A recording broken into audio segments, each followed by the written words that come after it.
ಈ ವಿಡಿಯೋದಲ್ಲಿ ಮಣ್ಣು ಪರೀಕ್ಷೆಗಾಗಿ ಮಣ್ಣಿನ ಮಾದರಿಯನ್ನು ಸಂಗ್ರಹಿಸುವ ವಿಧಾನದ ಬಗ್ಗೆ ನೀವು ಅರ್ಥಮಾಡಿಕೊಳ್ಳುವಿರಿ.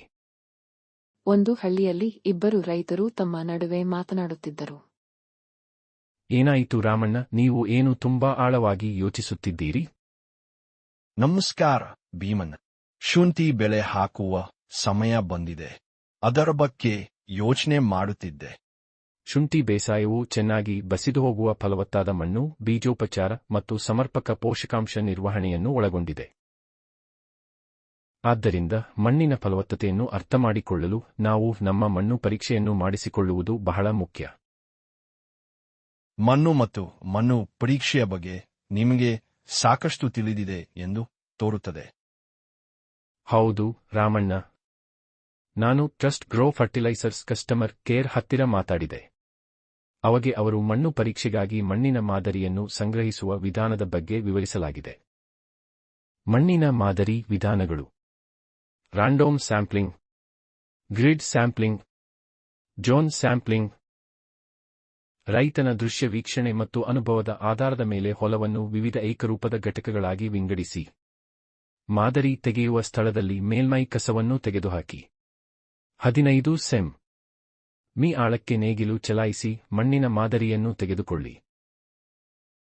ಪ್ರತಿ ಮಾದರಿ ಘಟಕದಿಂದ ಕನಿಷ್ಠ 10 ರಿಂದ 15 ಮಾದರಿಗಳನ್ನು ಸಂಗ್ರಹಿಸಿ ಬಕೆಟ್ ಅಥವಾ ಟ್ರೇನಲ್ಲಿ ಇರಿಸಿ. ಇಲ್ಲದಿದ್ದರೆ ಸ್ಪೇಡ್ ಬಳಸಿ ಮಾದರಿ ಸ್ಥಳದಲ್ಲಿ 15 ಸೆಂ. ಮೀ ಆಳಕ್ಕೆ ವಿ ಆಕಾರದ ಕಟ್ ಮಾಡಿ. ವಿ ಆಕಾರದ ಕತ್ತರಿಸಿದ ತೆರೆದ ಮುಖದ ಮೇಲಿನಿಂದ ಕೆಳಕ್ಕೆ ದಪ್ಪನೆಯ ಮಣ್ಣಿನ ಹೋಳುಗಳನ್ನು ತೆಗೆದು ಸ್ವಚ್ಛವಾದ ಪಾತ್ರೆಯಲ್ಲಿ ಇರಿಸಿ. ಮಾದರಿಗಳನ್ನು ಚೆನ್ನಾಗಿ ಮಿಶ್ರಣ ಮಾಡಿ ಮತ್ತು ಬೇರುಗಳು, ಕಲ್ಲುಗಳು, ಬೆಣಚುಕಲ್ಲುಗಳು ಮತ್ತು ಜಲ್ಲಿಕಲ್ಲುಗಳಂತಹ ವಿದೇಶಿ ವಸ್ತುಗಳನ್ನು ತೆಗೆದುಹಾಕಿ.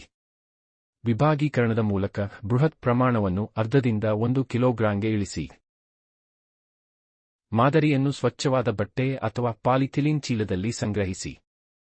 ರೈತನ ಹೆಸರು, ಜಮೀನಿನ ಸ್ಥಳ, ಹಿಂದೆ ಬೆಳೆದ ಬೆಳೆ, ಪ್ರಸ್ತುತ ಬೆಳೆ, ಮುಂದಿನ ಋತುವಿನಲ್ಲಿ ಬೆಳೆಯಲಿರುವ ಬೆಳೆ, ಸಂಗ್ರಹಣೆಯ ದಿನಾಂಕ ಇತ್ಯಾದಿ ಮಾಹಿತಿಯೊಂದಿಗೆ ಚೀಲವನ್ನು ಲೇಬಲ್ ಮಾಡಿ. ಈ ರೀತಿಯಾಗಿ ಮಣ್ಣಿನ ಮಾದರಿಗಳನ್ನು ಸಂಗ್ರಹಿಸಿ ಮಣ್ಣು ಪರೀಕ್ಷಾ ಪ್ರಯೋಗಾಲಯಕ್ಕೆ ಕಳುಹಿಸಬೇಕು.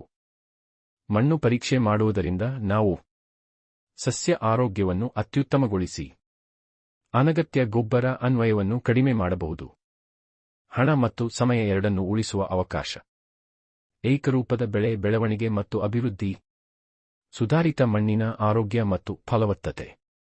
ಈ ಅಮೂಲ್ಯ ಮಾಹಿತಿಯನ್ನು ವಿವರಿಸಿದ್ದಕ್ಕಾಗಿ ಧನ್ಯವಾದಗಳು.